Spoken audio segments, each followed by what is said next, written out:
Alright, ito na. Ito na, Ito na. Made in Marites 3 na tayo. Okay. First of all, before we go to Tulfo, before we go to Trillanes, before we go to Riza and opposition, what's going on with Amy Marcos? What's her game plan here, Ronaldo?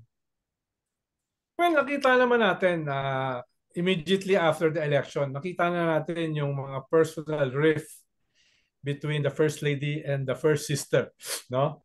Tapos kahit papaano nadamay yung presidente dahil parang hindi niya pinapakinggan yung kanyang sister. Halimbawa, during the first SONA, very apparent yung differences nila sa gustong pag-usapan sa first SONA. Kaya nakikita na natin. Pero it's much deeper than that no? Mukhang itong family feud na ito is worse than House of Cards and House of the Dragon and Kardashians. Talagang kwento Filipino telenovela. From a different vantage point, halimbawa, ang tingin ko dyan, wala naman talagang future si Amy sa mga Duterte. Dahil ang tingin ko before ay parang malabo naman na siya ay maging vice president. Di ba? Kahit meron siyang mga away at tampo sa pamilya, sa dulo ay parang wala siyang future. No? Kahit si Harry Roque, sa isang interview niya last month, sabi niya imposible yan. No? Pero after nitong mga talks about destabilization, about the new opposition, no, about coup d'etat, no, sabi ni ex-President Duterte, kahit mag-isa na lang ako, itutuloy ko yung laban sa aking mga prinsipyo. Diba? Principal ngayon si Duterte. At sumunod naman si Amy. Sasamahan ko siya kahit mag-isa na lang siya. Diba? Mukhang wait lang, nasaan ng ibang Duterte? Mukhang mali yung aking assumption no? Baka ang tingin ni Amy, wala na siyang future dito sa kanyang kapatid, sa kanyang sister-in-law, sa political alliances ng kanyang pinsan, no? At ang tingin niya, yung kanyang future nandito na.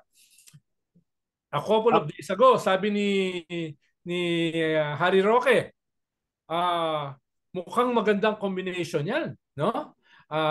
Sara for president, Amy for vice president, dahil pareho silang may bayag. No, pareho silang may bayag, no?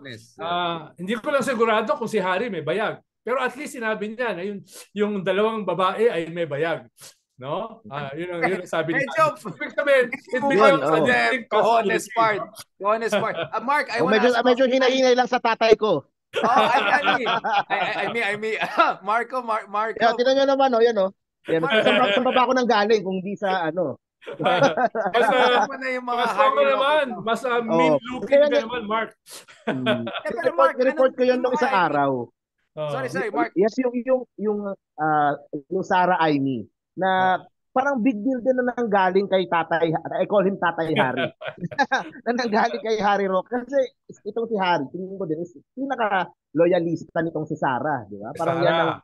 Yeah, oo So kung para i-push niya yung tandem na Sara Amy, di ba? Sa akin, medyo may ano yun. And I think that's what Amy is aiming for. Yun talaga ang game plan niya. She will run for re-election sa 2025. Hindi mayor. 2028. Hindi mayor na Manila. Wala signs dapat narinig ko na yan nung barangay elections. Walang ano And it doesn't make sense din mahirapan siya kay Isko. And mahirap and it doesn't make sense kasi sa Senado, parang sure win naman siya. Mananalo siya another term. And that gives her a chance to campaign for another 3 years. Nothing to lose siya sa 2028. Pero I think yun yung she's aiming for VP kay Sara. And if by chance magtagumpay yung mga naninira kay Sara, that gives her a chance na siya yung aangat. Kung nandoon siya sa ng mga Duterte and makuha niya, that gives her a chance na siya yung to go for the presidency after her.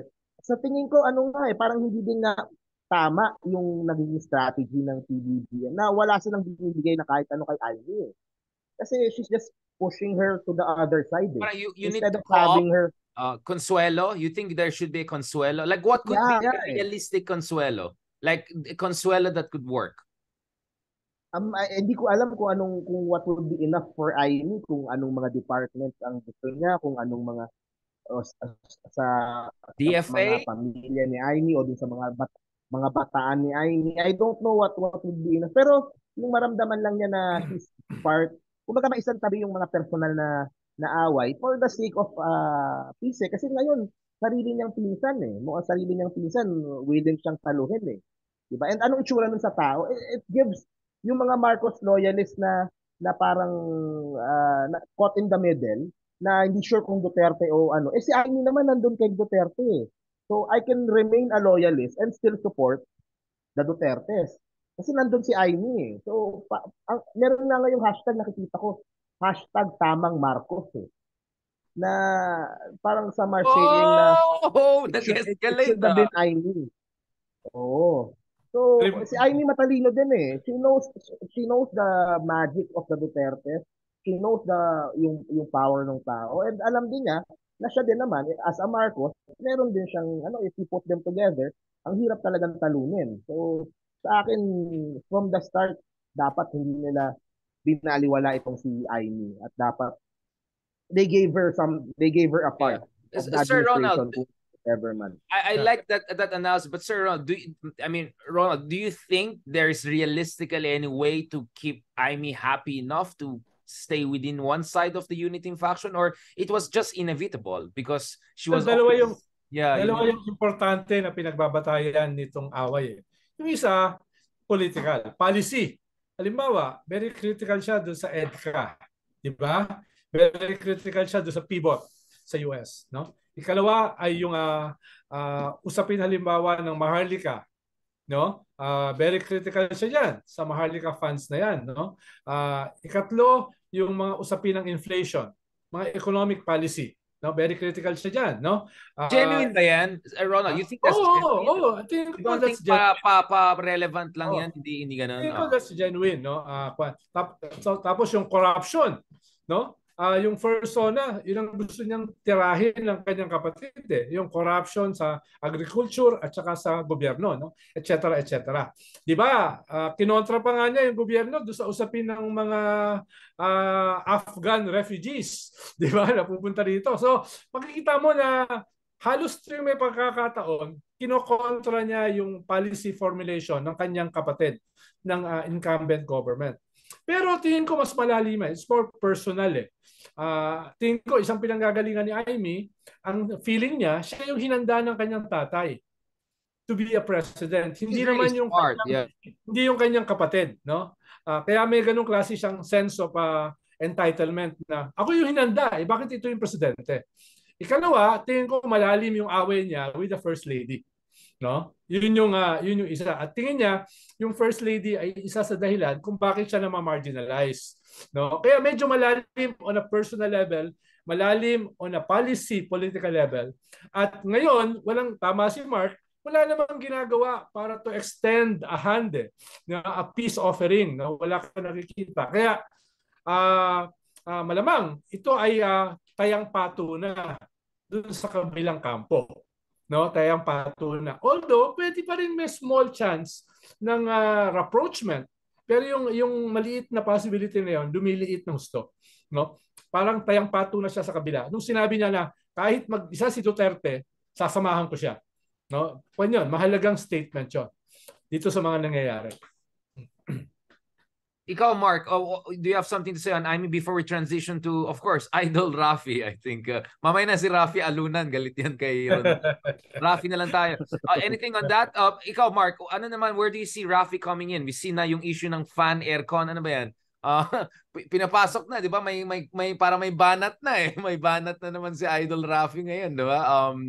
About this, by the way, sinasabi na Idol Rafi hindi dahil idol natin necessarily, dahil lang to distinguish from other Rafi and other Tulfos. Ikaw, Mark, where's the Rafi angle in this for you? What is Rafi doing for you?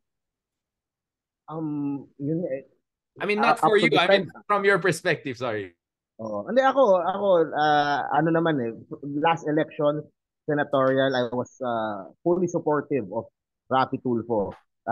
Naniniwala talaga ako, and I like yung style niya sa Senado.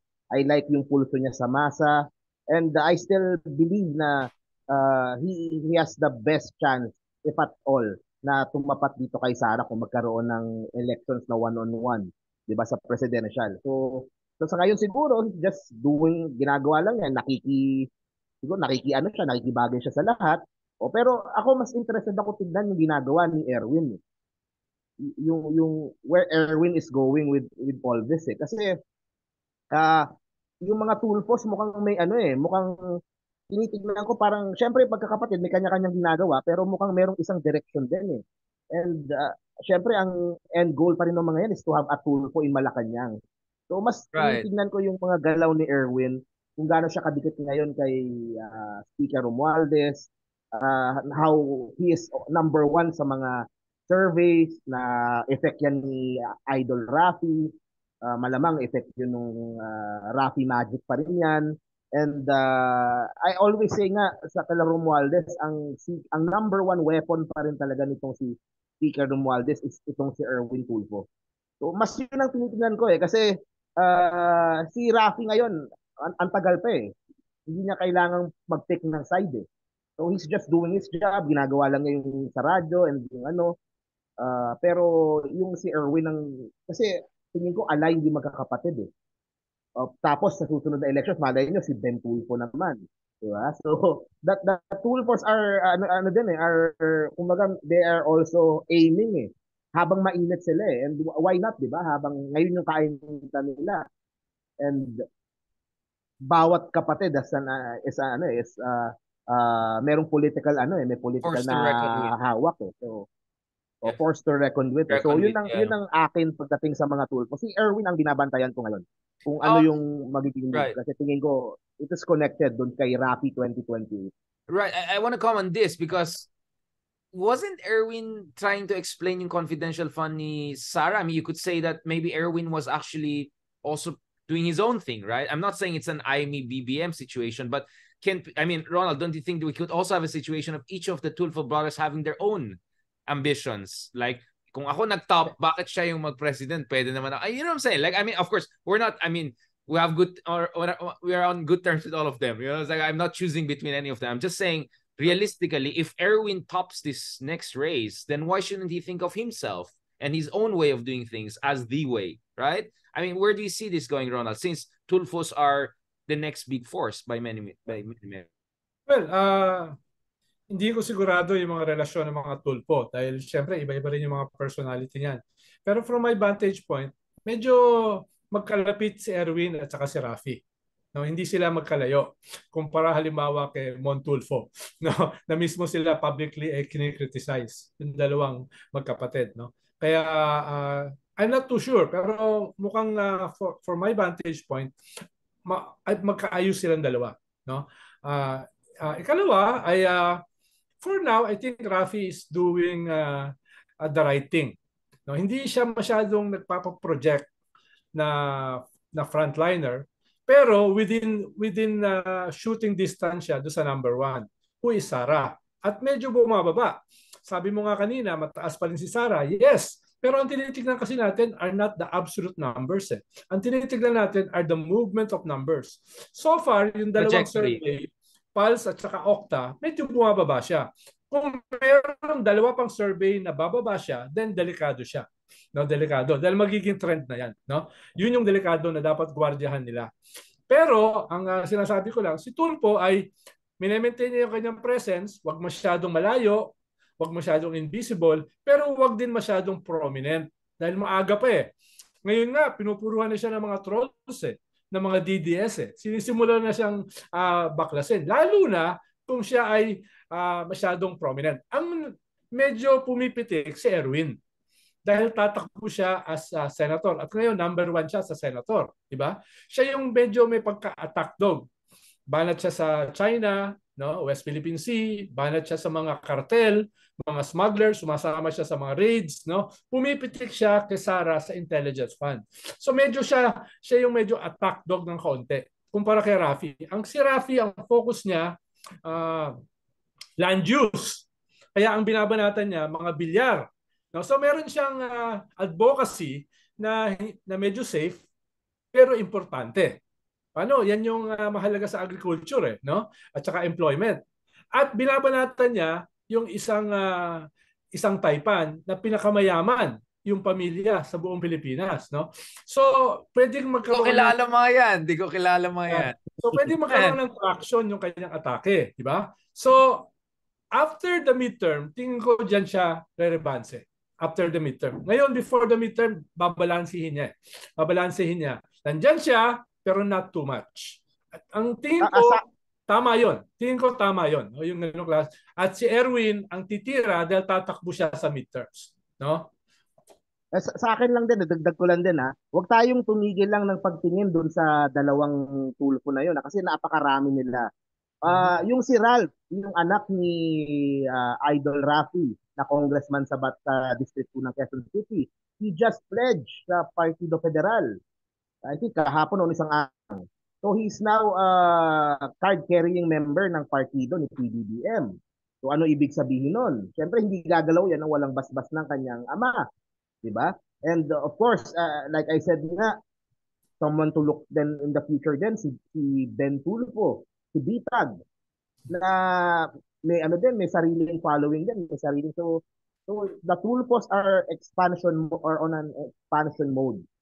Kaya they have to be careful din kung kanino sila mag-a-align, kung kanino sila mag-aano, pero ako niniwala talaga ako itong magkakapatid.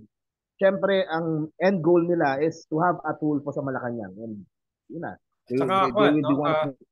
Dagdag sa sinabi ni Mark, may iba't iba pang combination Richard, na pwede mangyari. Halimbawa, si Robin Padilla, pinoproject niya sarili niya as a vice presidential candidate ni Sara.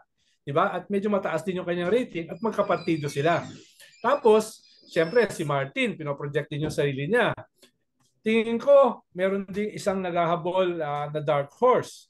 Si Gubo Chodoro. Tingin ko hindi pa niya sinusuko yung kanyang ambisyon na maging presidente. Kahit hindi pa niya sinasabi. Pero medyo pumaporma na rin siya.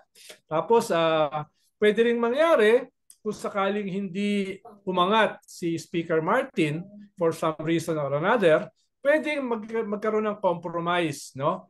Na Tulfo at saka Aimee.